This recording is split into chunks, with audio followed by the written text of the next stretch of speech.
welcome back to my channel. Hi, I'm Ashley. Right now I was actually not going to bring my laptop. I've been working on trying to figure out kind of my workflow with my iPad more so. So I have an iPad Pro, I have the 11-inch, and I have the Logitech Combo Touch keyboard for it. I almost got a Magic keyboard, but after watching a couple of reviews and talking to a couple of different people, I decided I was actually going to go with the Combo Touch, and I can tell you, it was a good decision. If you're also on the fence, should you get a Magic keyboard or should you get a Logitech keyboard? I would say try the Logitech keyboard first, because there's a lot of features on it that just make a lot more sense for an iPad. And the only con that I could find, and hasn't really been a con for me actually, is that it's harder to have in your lap. So if you like using your iPad like a laptop, and you want your iPad in your lap and be able to use a keyboard, it might be a little bit more awkward because of the kickstand that's on the back of the Logitech keyboard. So it has a case on it, and I'll show you later so you can kind of see what it's like. But what I'll tell you is that I do think that the Logitech keyboard is ultimately the better move. Specifically the Combo Touch, because it kind of transforms it into like a little mini laptop. What are we doing today? Today we are heading over to a coffee shop. I think we're gonna head downtown. Gonna get either a coffee or a matcha, depending where we go. I kind of want to go to Steep.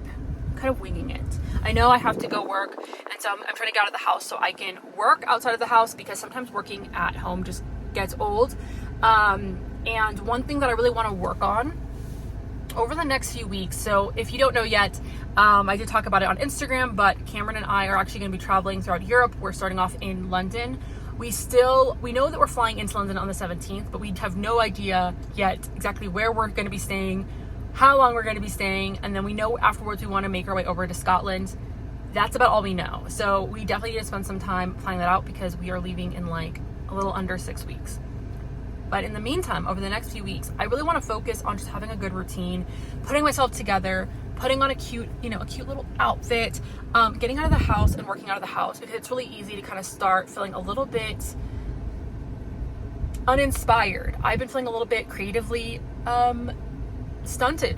And I just haven't felt inspired by my environment. I haven't felt like I really wanted to go anywhere. And so I'm like, you know what? I need to get out of the house. I need to go work at a coffee shop at least 2 times a week, just to have something else going on.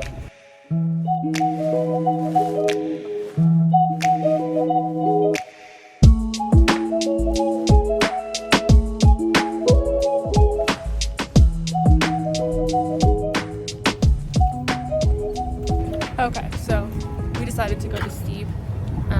So we are downtown, and hopefully gonna get work done for a couple hours, and then we're gonna go get Thai food for dinner.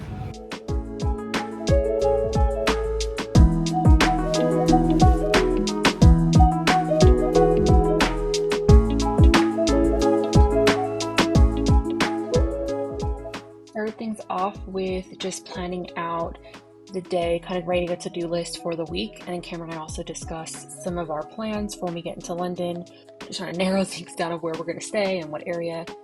And my favorite tool right now is Notion. It really allows me to keep track of all of my tasks for the week, keep track of all my fitness clients, as well as any editing clients.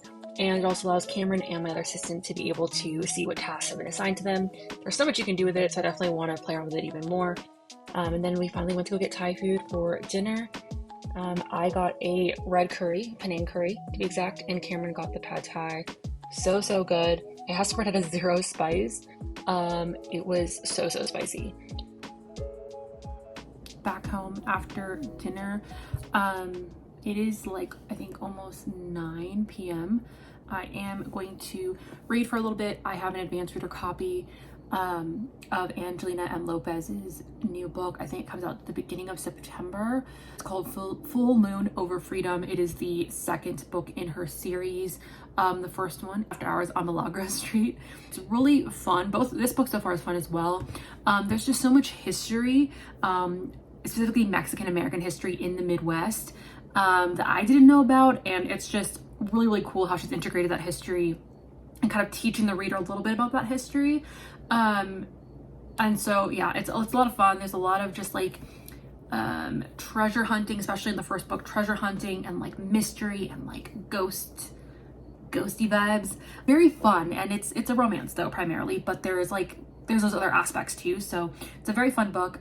Both books are really great. This one's great so far. I'm like halfway. It has come out early September, so this is one to keep an eye out for.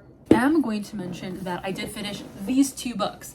I finally finished, finally. It took me a long time to kind of just like get into it because I don't know. I just like, I had a feeling this was gonna be my favorite out of all the books.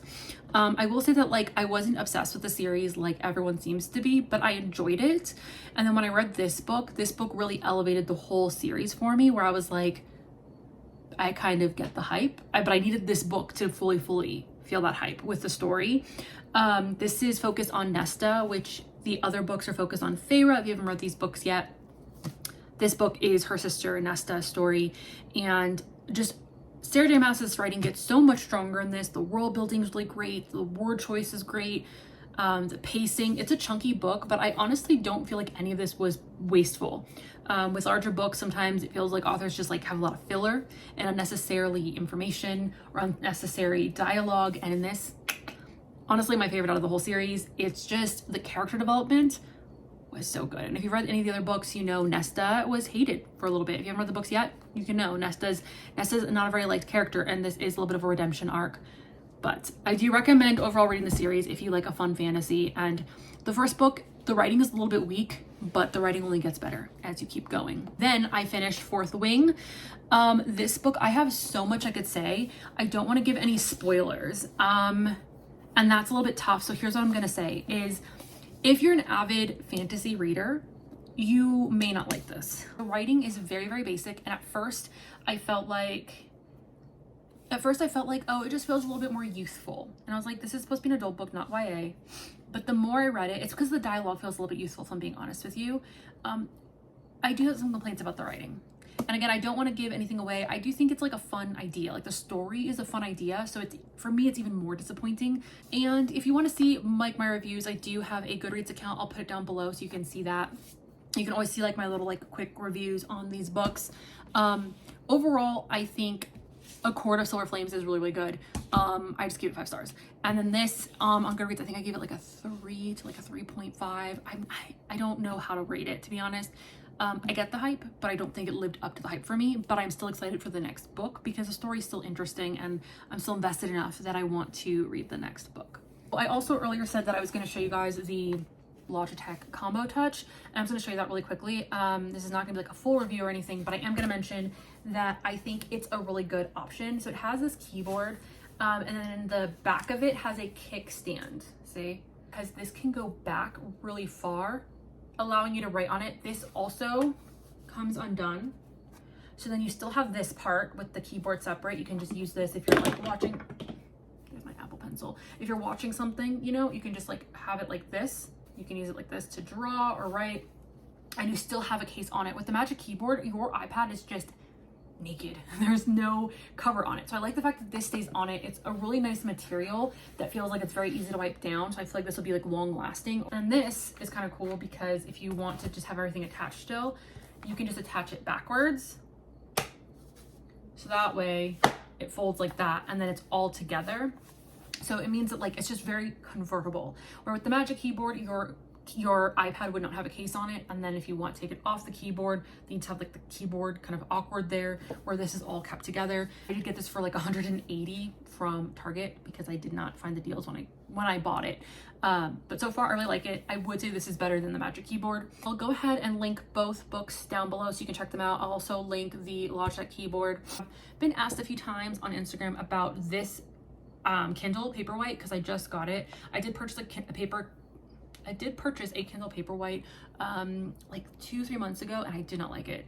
And I felt like I was the only person. Everyone's like, I don't know what you're talking about. It's not blurry for me. It's very comfortable to read on, more comfortable than an iPad. So I sent that one back because it just like my eyes felt so strained. And then I got this one because I wanted to try again because when we're traveling, it's just so much nicer just to have this. It lasts like, you know, a couple weeks or whatever. What I can say is this is the 11th gen, so technically it is newer. It is a 16 gigabyte Paperwhite, where when I got the last Kindle Paperwhite, it was the 10th gen. It was the 8 gigabyte one.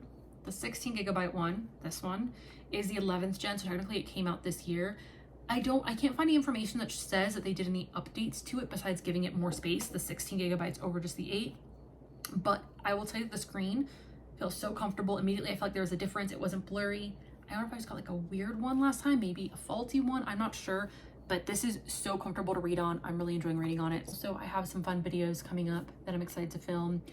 I will tell you right now that I am thinking of doing the 24-hour reading challenge. I think that'd be like a fun video to create on here. Yeah, I'm gonna close the video here. Thank you for watching. Thanks for hanging out with me today. I'll see you in the next video.